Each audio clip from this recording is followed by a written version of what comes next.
Thank you, Mr. Green. Our next speaker is Dan Barnwell. He would like to speak on his experiences of adoption. In the New Testament of the Bible, Galatians chapter 4, verses 4 to 5. But when the fullness of time had come, God sent his Son, born of a woman, born under the law, to ransom those under the law, so that we might receive adoption. As all pro-lifers say, adoption is an option. Please give a round of applause to Mr. Dan Barnwell.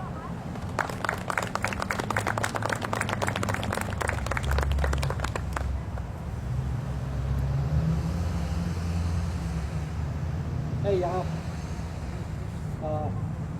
I'm a published author, and 6 of my books are in the Jacksonville Public Library. And if you have children, say early teens or teenagers, there's a book called The Owls of Thunder Hollow, and it's very helpful for the kids that are trying to fit in. And if you want to check it out sometime and let them read it, many teenage kids have read it and kind of become happy with their own selves.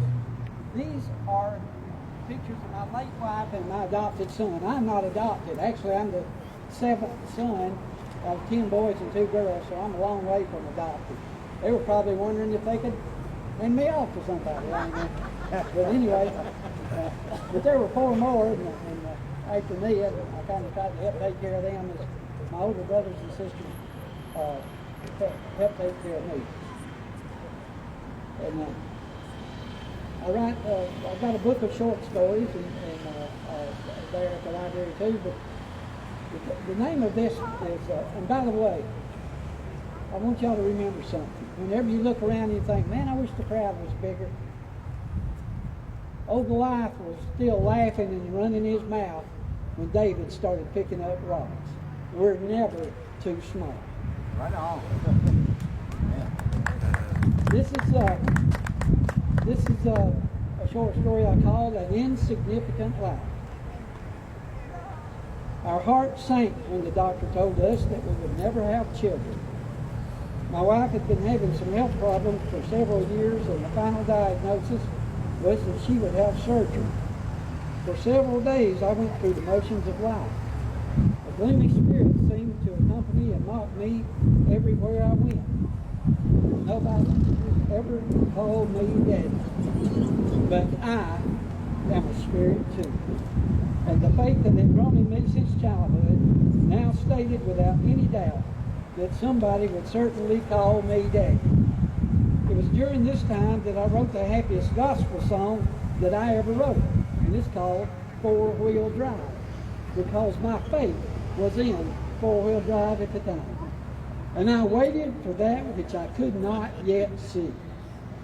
Then one day, my wife Judy was at work, and the young lady who worked with her needed a ride home, and Judy gave her one. She lived out in the country, and they talked as they rode along, and the subject came up about children, and Judy said that we didn't have any. This young lady said that her mother used to keep foster children, and asked if Judy would like to come in and talk to her about that, and Judy said yes, she would. The girl introduced her mother to Judy and explained that we had no children and were interested in foster children, and the phone in that house, where Judy had never been before in her life, rang. And it was someone who had a little baby in their home, and they just could not take care of it. The mother was a 16-year-old girl, and the grandmother had a severe problem with alcohol. The baby needed a doctor, the baby needed clothes and food, and the baby needed a safe place to live. The lady said, I don't take foster children anymore. There's a woman here who might be interested. The person who had the little baby said that they didn't want to go to a foster home. They wanted someone to adopt. They wanted someone to adopt this child and give it a home. Please come and get this baby. Well, they were in the car and down the highway. I got home from work and there was nobody there. Judy called and said that she was going to look at a baby. And I thought somebody she knew had just had a baby, and I braced myself for tears that were soon to come. And she came home and cried because we had no children. But in a little while she called again and said that she was on the way and she had a little boy. And his name was Joseph, and we were going to adopt him. And I said, okay, and hung up the phone. And sure enough, in about an hour, she pulled up in the driveway, and I looked out through and I went out and looked through the car window, and for the first time in my life, I saw Joseph, the most beautiful little 10-month-old boy there could ever be. And I carried him into his new home, the most beautiful home good that God could ever have made just for him. We hired a lawyer to help us with adoption, Doug G. He created the paperwork and sent it to wherever it needed to go. And a lady from DHR came to our house and saw how happy Joseph was and said that the state did not find a better home for him. She went back to the office and told her supervisor exactly that. But her supervisor said that DHR was going to take him away from us anyway. But Doug G. said that he was not going to let him. So we were introduced to the system to which little children are turned into numbers, where money is important and location is important, and whose authority and whose territory it is important. But who loves a little baby is an insignificant thing. We had to go to the county courthouse several times, and we always waited in a little room. We never got to talk to anybody. Once, while my wife and I were waiting in that little room, an attorney from Jacksonville, a big fella, who I knew when I saw him, but had never spoken to, stepped in and said, "That's all Jacksonville needs is another bone waiver." He stared at us, and we stared at him, and then he stepped back out of the room. And I wondered if my whole family was considered to be so insignificant that in Jacksonville that we were automatically disqualified from adopting a baby. Mr. G told us very little about the legal wrestling match that went on in the courtroom, but he told us enough to let us know it was a bitter battle, that lies and accusations were leveled against us that were provably false. After about a whole year, we won. Love won. God won. Life won. Hope won. The right to have a home, to have a dream, to have a chance won. We were not wealthy. We lived in a double-wide mobile home. My yard was so rocky that when I would buy a new lawnmower, it would hang on to the side of my truck and scream when I tried to unload it when I got home. Joseph never had an Xbox or any other video game. Before he could talk, I was telling him to grow up and be honest, to be dependable, and make an effort. I told him that he was a great big bundle of talent, just waiting to be discovered, that there was nothing that he couldn't accomplish. I told him that whatever dreams came to him, they were his dreams, and to chase them, and to catch them, and to live them. He's 35 years old now, and I'm 68. Together, we have lived the right to life. So I tell you this from the viewpoint of maximum experience. There is no such thing as an insignificant life. There is no such thing as an insignificant mother and father. There is no such thing as an insignificant home. There is no such thing as an insignificant minute or hour or year or lifetime spent on bringing a little baby into your home and loving it. And you don't have to go to another country or even another state to find a child who needs a family. The children here not only have the right to be born, they ought to be welcomed into life here. They ought to be offered a home here. They ought to be able to chase their dreams here. We are not too small to take a little baby and make sure that it does not have an insignificant life. You don't have to have a whole lot of money or a beautiful place to adopt a baby. Any home is beautiful to a baby if you fill it with love. And you are not an insignificant life yourself. Thank you.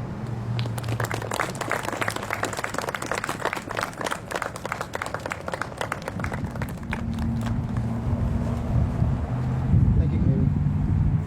Our last speaker is Pete Leavitt, but many of you may know him as Pete the Patriot.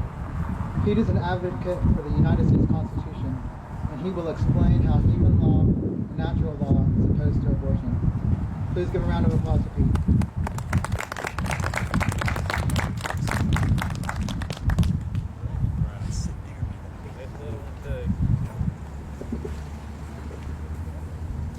July 4th, 1776. The Declaration of Independence unanimously passes in 13 colonies of America. In this document, it mentions the laws of nature, and that, quote, they are endowed by their Creator with certain unalienable rights, and among these are life, liberty, and the pursuit of happiness, end quote. These fundamental rights are God-given. They are not given to us by any government here on earth, but the engine of government was designed by God himself to uphold these rights and protect them from evil men, as stated in Romans chapter 13. In Noah Webster's American Dictionary, 1828, the definition of law of nature is a rule of conduct arising out of the natural relations of human beings, established by the Creator and existing prior to any positive precept.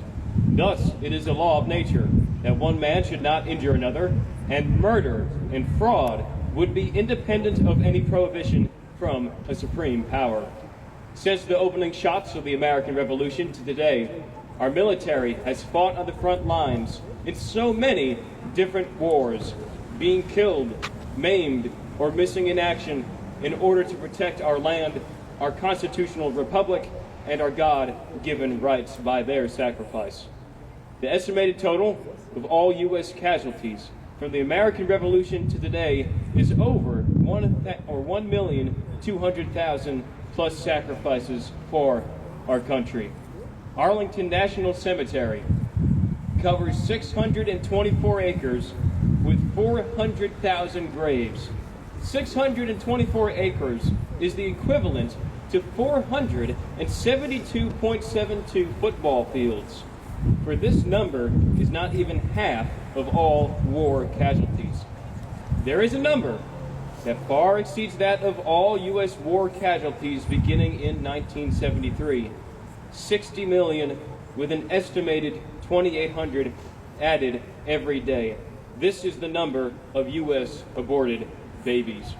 This number is 50 times larger than all U.S. war casualties in only 1/5 of the amount of time since 1775. America is killing itself. It would take over 18,000 football fields for the aborted to be buried. Put this in perspective. The grave plot typically measures 2.5 by 8 feet. With no space in between the graves of the aborted, it would cover almost 1.5 Calhoun counties, or just over 800 square miles.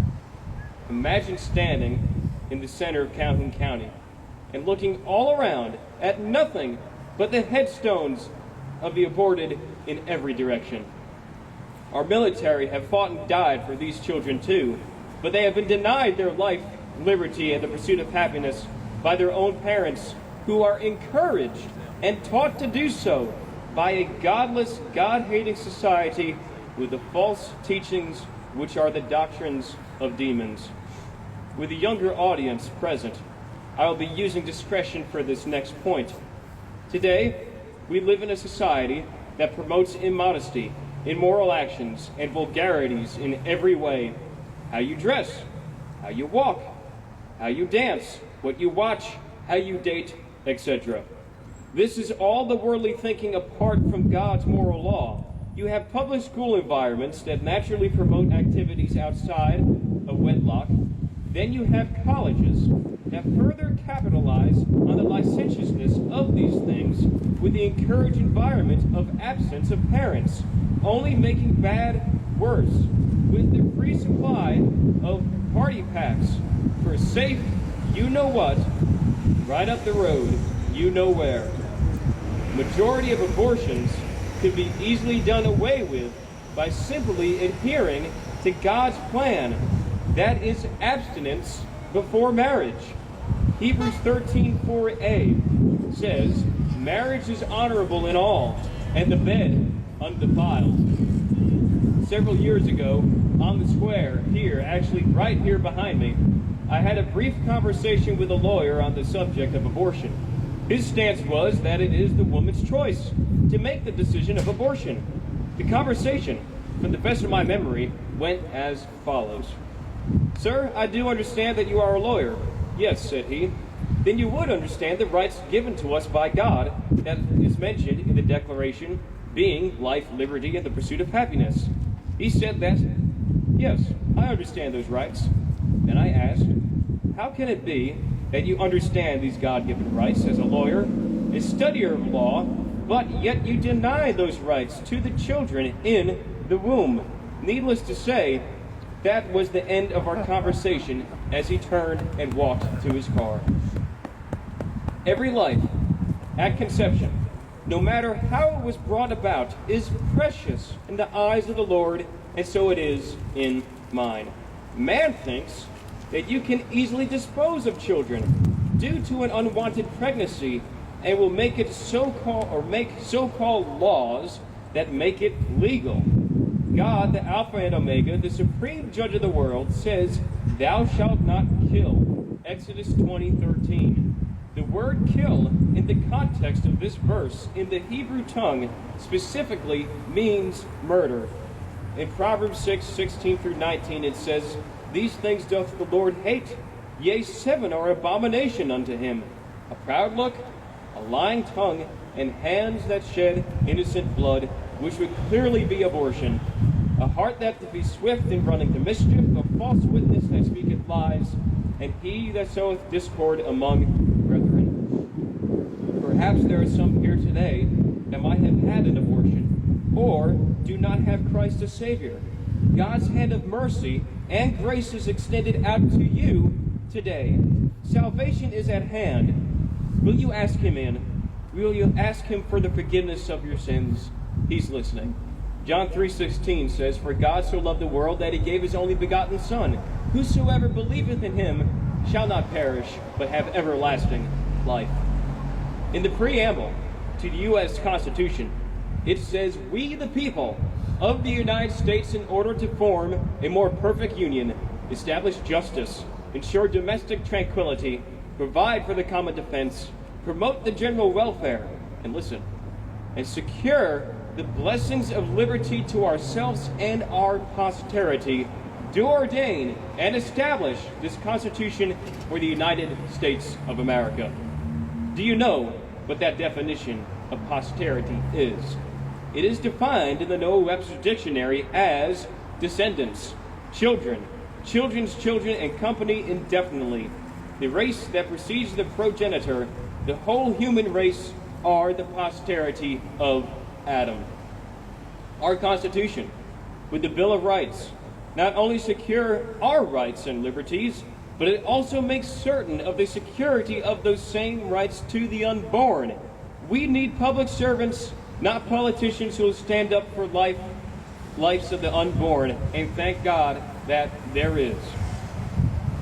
Yes, we need Roe versus Wade overturned and thrown out the window. And by the way, today is the anniversary of Roe versus Wade, but we need even more so God and his morality back in families.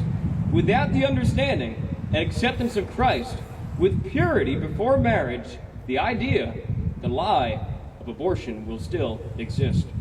Thus it is of absolute obligation and duty of the patriotic Christ follower to stand against the man-made laws that allow the murder of children, and to stand for the God-given laws that guarantee life, liberty, and the pursuit of happiness, which are the very things that our country fought for and was founded upon.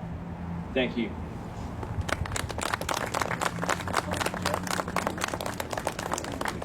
And make this one brief announcement. March the 5th, at the Jacksonville Community Center, I'll be having a history display of antiques that I've collected from 1734 all the way up through Desert Storm. It'll be March the 5th at the Jacksonville Community Center, 11 a.m. to 3 p.m. It is free. Hope to see you there. Thank you very much.